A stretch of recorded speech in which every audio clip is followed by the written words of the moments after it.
So all NBA round one game threes have concluded. Of course, some teams have already played their game fours, but the way the NBA scheduling is, plays out, they schedule games all throughout the week. So all the game threes are finally done. Yeah, pretty interesting series so far for a lot of these, different teams. So yeah, the Mavericks take a 2-1 lead over the Jazz with a 126-118 victory over Utah. For the Mavs, they didn't have Luka Doncic, of course, in this game.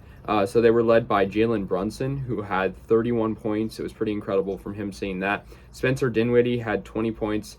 A lot of guys in double figures for the Mavs. For the Jazz, they were led by Donovan Mitchell and Bojan Bogdanovic. Mitchell with 32, but they just couldn't get it done when it was, kind of in the clutch. And also, they didn't have a good first half. They were outscored by 10 points in the second quarter, and as a result, they lost. So yeah, the Grizzlies and the Timberwolves, this game was like crazy because the Timberwolves were winning the entire game practically until the fourth quarter, where the Memphis Grizzlies went on a 37-12 run for the entirety of the quarter. And for the Grizzlies, they had a really good game from Desmond Bane. I mean, John Morant didn't even have a very good game. He did have a triple-double, but not many points, despite playing, all but 7 minutes.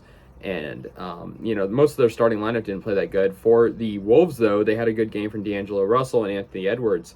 But that's what happens when you blow a big lead. They didn't play good in the second quarter. Then they got, a very good lead in the third quarter, and then they couldn't, shut it out. For the, on the Eastern Conference side of things, looking at an Eastern game, we have the Heat and the Hawks. The Hawks take one at home. They win by 1 point, 111-110 in this game. Trae Young definitely played better than he did in previous games. He had 24 points, 18 for Bogdanovic, 13 for Herter, 17 for DeAndre Hunter. For the Heat, it was a good effort from them, but they got outscored by a lot in the fourth quarter. They had a really good game from Jimmy Butler, Tyler Hero off the bench, and 20 from Max Struss. And so that game, was just a 1 point difference, and the Hawks get on the board. But Miami still leads 2-1. For the next one, we have Sixers Raptors. This game was incredible from Joel Embiid, who made a buzzer beater three-pointer to put his team up 3-0 in the series. He had 33 points and 13 rebounds, so a double-double from him. Tobias Harris had a really good game. For the Raps, they had a good game from OG Anunoby and 24 from Gary Trent Jr. But yeah, they couldn't get it done. It was an overtime also, and it was sort of low scoring for an overtime game. It was 104-101. Next, we have the Celtics and the Nets. Of course, Ben Simmons not playing really at all in this series. Boston goes up 3-0 with a 109-103 victory over Brooklyn.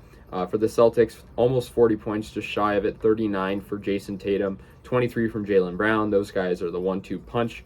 For Brooklyn, KD only 16 points at home. Very disappointing. He played all but 2 minutes also. 26 for Bruce Brown Jr., 16 from Kyrie Irving. But besides that, yeah, Brooklyn, they're in a deep hole right now. Next, we have the Bucks destroying the Chicago Bulls in Chicago, 111-81.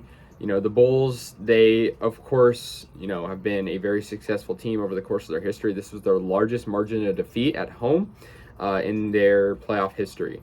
So it's pretty crazy. They lost by, they didn't even, 81 points in a playoff game is embarrassing. The Bucks were led by Giannis Antetokounmpo, puts the Bucks up 2-1 in the series.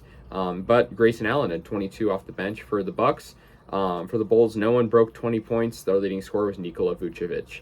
Finally, we have the Suns and the Pelicans. The Suns are without Devin Booker for the foreseeable future. However, they do get the win on the road, as they had a really, really good game from DeAndre Ayton and Chris Paul, each respectively at 28 points. For the Pelicans, though, they had a really good game from Ingram, but they couldn't get it done. CJ McCollum also had 30 points, but they struggled in the second quarter, kind of put them down a lot. They did have a convincing sort of comeback, but they did lose 114-111. So those are all the game threes, guys. Let me know your thoughts. I'll see you guys later, and yeah, peace out.